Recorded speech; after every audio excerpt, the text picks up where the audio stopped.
Jordan declines to play with Israel in U19 Basketball World Cup, forfeits match.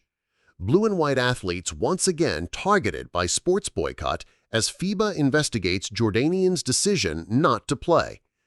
The Israeli U19 national basketball team has been informed that its scheduled World Cup game against Jordan, set for Sunday evening in Switzerland, will not take place due to Jordan's refusal to take the court. The decision is expected to result in a technical victory for Israel.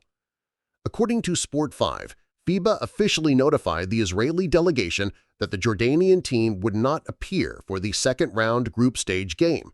Under FIBA regulations, Israel will be awarded a 20-0 technical win, while Jordan will receive 0 points in the standings. In the case of a similar forfeit during a playoff series, the penalty would be even harsher. The forfeiting team would automatically lose the entire series. Furthermore, if a national team withdraws from 2 matches in the same tournament, it is disqualified from the competition entirely. All games it has played or was scheduled to play would be counted as technical losses. Beyond FIBA's general regulations, there are also specific provisions relating to international tournaments, rules that are even more relevant in tonight's potential case.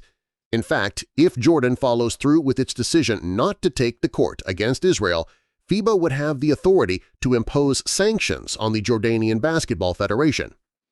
The boycott follows significant pressure from a public campaign in Jordan led by the local chapter of the BDS, or Boycott, Divestment, Sanctions movement, which called on the national team to refuse to play against Israel.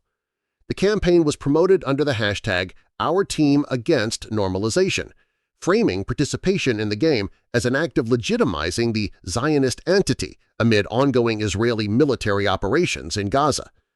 Jordanian activists, journalists, and legal experts flooded the social media pages of the Jordanian Basketball Federation with demands for a boycott. In response to the development, Amos Frischman, chairman of the Israeli Basketball Association, expressed disappointment. On behalf of the Israeli Basketball Association, I regret the decision by the Jordanian national team. I hoped they would choose to play, to show the world that there is another way, especially in these times. I believe sports should serve as a bridge between nations and cultures, not as a political battleground.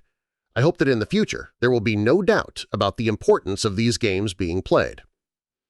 Israel head coach Sharon Avrahami addressed the issue of Jordan boycotting the clash between the two. "We see them in the hotel every day and we sit next to them. We don't get involved in politics. What goes beyond that is not in our control.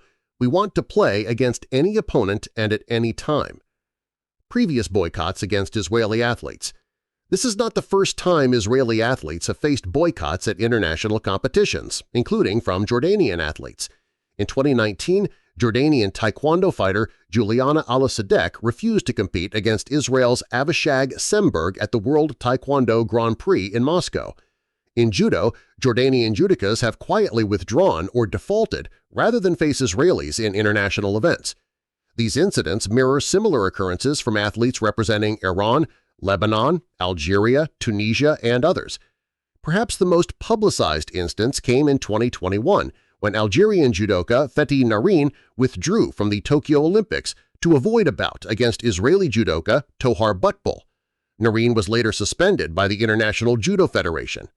Iranian judokas have repeatedly forfeited matches for the same reason, most notably world champion Saeed Malayi, who eventually fled Iran and now competes for Azerbaijan after defying state orders and revealing the political coercion involved.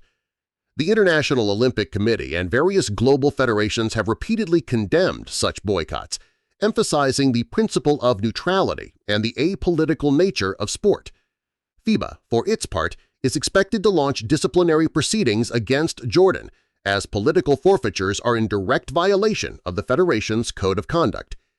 With this forfeit, Israel is expected to move forward in the tournament with a clean record, while Jordan faces competitive and potentially financial consequences.